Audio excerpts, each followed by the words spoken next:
birthing person is not a replacement for the word woman. Anna Kasparian, of late, has been generating some controversy amongst the left wing. She's been stepping out of line and doing that dangerous thing, thinking. Just tell us what to do. You don't have to think about it, dude. I did a video about a year now, talking about how figures like Glenn Greenwald, Matt Taibbi, Russell Brand, etc. are seemingly moving towards the right. I predict that more and more, these figures, and probably new figures, will continue to be accused of shifting their ideology or being grifters. It seems like Anna Kasparian is the latest of these figures to be seen in that light, going as far as to appear on the Stitch and Adam podcast.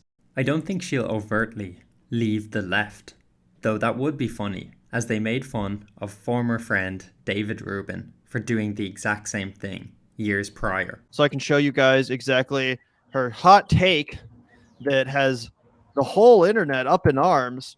She says, "I'm a woman. Please don't ever refer to me as a person with a uterus, birthing person, or person who menstruates. How do people not realize how degrading this is? You can support the transgender community without doing this shit." Gasp! How controversial.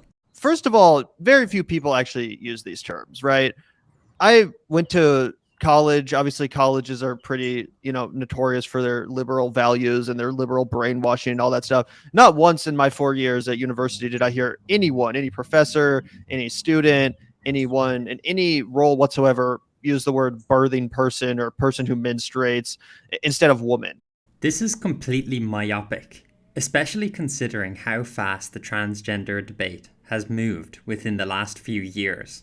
It's extremely common, and I've experienced this personally, when working at a large company, that they'll ask you for your personal pronouns. Only a few years ago, that wasn't a thing and was completely unheard of. I don't think that many people, if anyone, is actually trying all that desperately to change the way we talk about male and female and so on and so forth. This is completely delusional. No one's trying to change the way we talk about male and female. Complete gaslighting. Is there not even a debate surrounding these words? Disney even removed ladies and gentlemen, boys and girls, greetings from their shows, as not to trigger these freaks. No one's going around saying man and birthing people instead of man and woman. No, it's used more in a medical sense when we're talking about something like reproductive rights, for example, or something like, menstruation and policies that might affect that.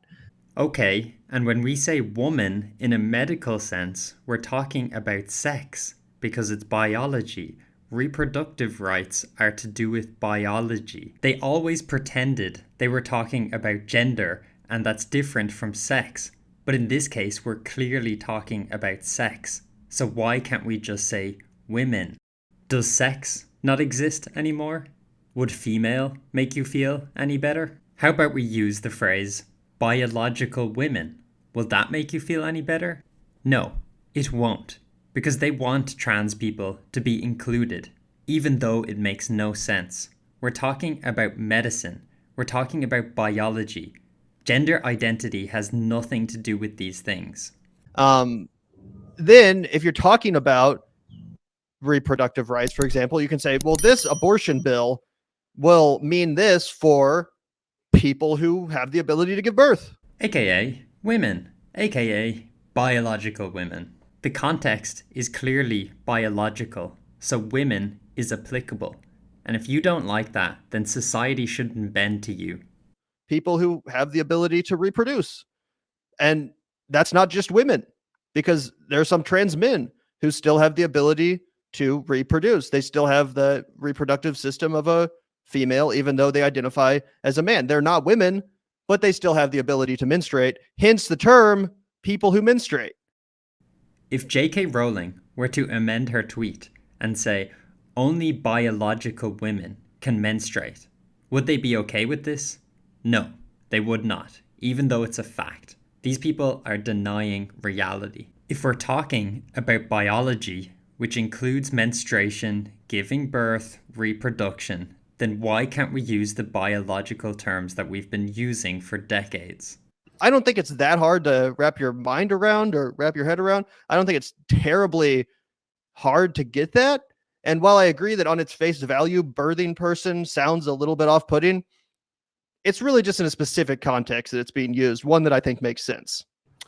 Yeah, it makes sense not to use the biological definition when talking about biology. Accept that there are other women that aren't going to have the same exact lived experience as a cisgendered woman, right? And that's what it comes back down to. Why is this bigot mansplaining all these women? But yes, as ridiculous as it sounds, the experience of menstruation is different for a cis woman than it is for a transgender woman, in that one doesn't experience it at all. Right, like the mere existence of these people being like a point of frustration for you, or being a point where you're like, I don't want to be anything like these people, right? Like we have to be different.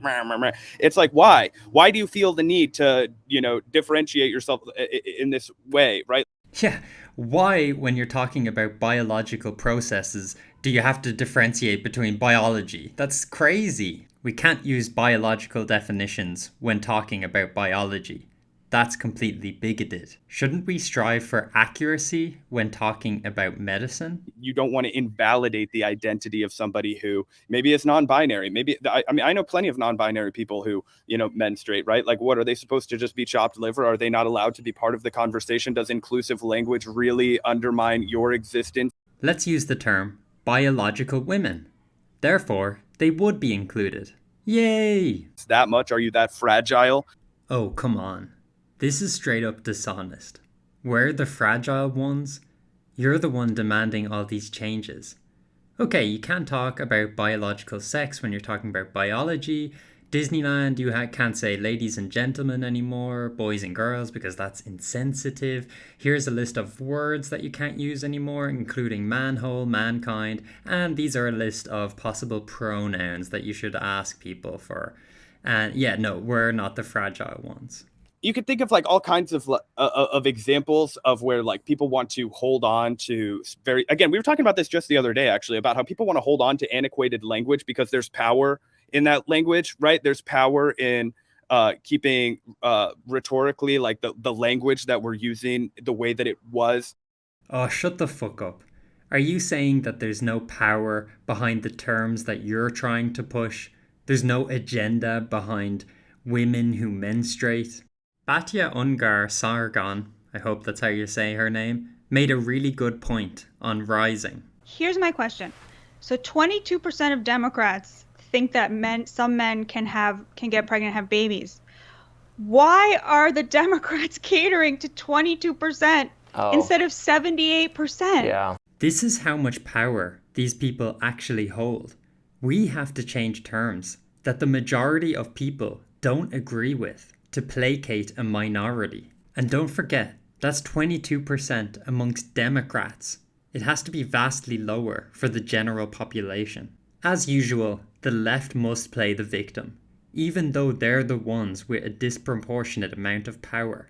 And some people in chat are saying like, oh, well, would you guys want to be called people who produce semen or whatever? And in certain contexts, no, I wouldn't care about that at all. Like if you're talking about vasectomies, for example, and how vasectomies impact people who produce semen or sperm or whatever, would that somehow be like an attack on my manhood? Because there's no manhood to attack.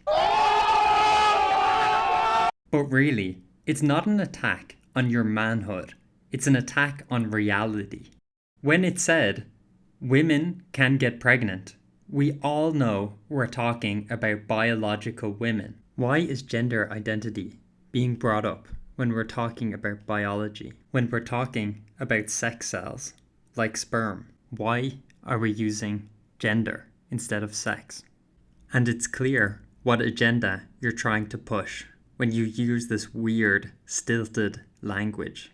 But if we're talking about like a medical context or in the context of a abortion bill or some issue that has to do with reproductive rights, or hey, they increase the tax on tampons or something, or decrease the tax on menstrual products, this will affect biological women. But if we're talking about like a medical context or in the context of a abortion bill, this will affect people who have the ability to menstruate. But this is extremely bigoted, as it doesn't include entities that identify as animals when you say people that menstruate, which those laws would affect. See the wolf running across the screen and I'm somehow just intrinsically like, oh, that's me. You have kids that are going to school and they're saying, I'm a cat. Mm-hmm. And the teachers have to affirm them as a cat. Yes. So why is it just people that menstruate? But yeah, Vosh says, I have never heard any of these terms outside of a few tweets and PowerPoint screenshots where academics grasp desperately for some inoffensive, inclusive medical terminology. And that's my experience as well. A legislative package dealing with maternal health care, approved by members of New York City's City Council last month, replaces all references to mothers with birthing person. And not to forget the time The Lancet called women bodies with vaginas. So if a scientific journal won't use biological sex, we can't use it in a social setting, and we can't use it in law, what's left? Has biological sex been erased? In an individual setting, I will identify someone as a woman if they choose. But when broadly speaking, I want to refer to biological women when I say women, and that won't change anytime soon.